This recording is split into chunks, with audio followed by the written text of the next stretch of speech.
To first grade curriculum night. This year is going to look a little bit different than it normally does, as parents cannot physically come into the building.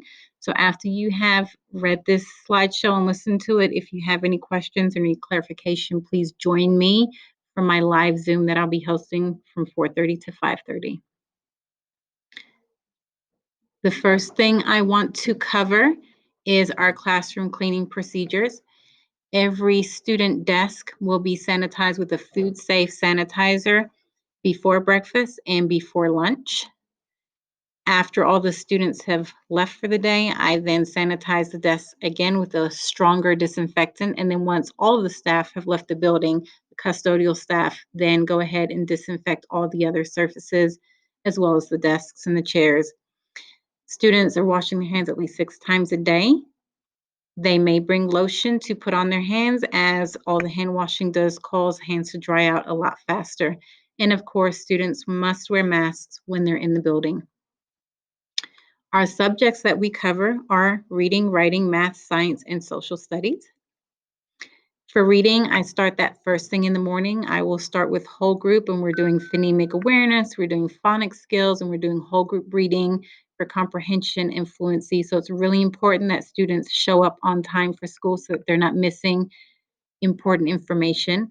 I will also pull students for a small group. I see 3 students at a time. I do sanitize the small group area between each group, and we do have clear plexiglass screens to also help students maintain their distance while in small group. Reading logs will come home at the beginning of every month and will be collected at the end of every month. This is a grade. The expectation is that students are reading for at least 20 minutes every night. This could be working on letters and letter sounds. It could be blending words. It could be doing the nonsense words with the nonsense word sheet that I send home. It could be the student reading to you, or it could be you reading to the student or another fluent reader within the household, or it could be a combination of all of those things. The first 6 weeks of school are more for the teacher to teach students how to learn and how to complete certain activities and how to focus and do work, and also for the teacher to figure out how students best learn and what it is they know already, so the teacher can figure out where they need to start with specific students. After that, we start testing for our weekly phonics skills, our high frequency words, vocabulary words. So every 5th day, we will have a spelling test, a reading test, and a writing test. Our testing rotation is 5 days. If there is a holiday where we're off on a Monday or we're off on a Friday, that could mean that instead of testing on a Friday, that we are then testing on a Tuesday. If our testing day changes, I will let you know. For math, our curriculum is My Math. Our biggest focus for math is adding and subtracting within 20 and counting, reading and writing numbers from 0 to 120. Math homework will come home as needed. Students will not have math homework every day, and not every student will have the same math homework. Again, we're working and focusing on math facts 0 through 20. If you want to practice these with your student at home, you can get flashcards from pretty much any store in the local area. Or you can just get index cards and make some. For science, we're going to be covering life science, physical science, and earth science. Science lessons will be cross-curricular and include reading, writing, and math. And we like to get hands-on in first grade, and so we will be doing experiments where students can observe and interact and watch things as they happen. Social studies is much like science. We try to keep it cross-curricular, so we will incorporate reading and writing, math when possible, and we won't just be focusing on things such as holidays. We'll do that also, but we also want to bring in some learning skills and some friendship skills and some problem solving skills.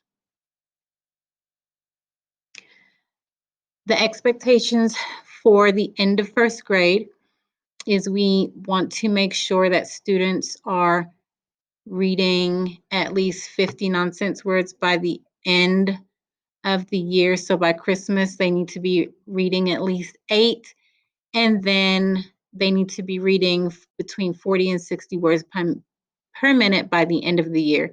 So I will be practicing with them between now and December. By the time they get to December, they should be at around 25 words per minute. And then towards the end of the year, they need to be close to 48 words per minute to be on grade level.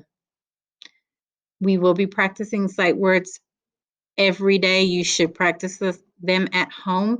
They're very important because a lot of the fluency passages are very sight word heavy. So the more sight words they know, the better they will do when they're reading. Homework and grades.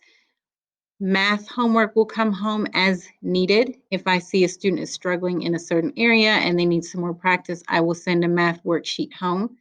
Again, reading at least 20 minutes, and students should be practicing their spelling and sight words. I will not this year be collecting any papers from home because I cannot take them.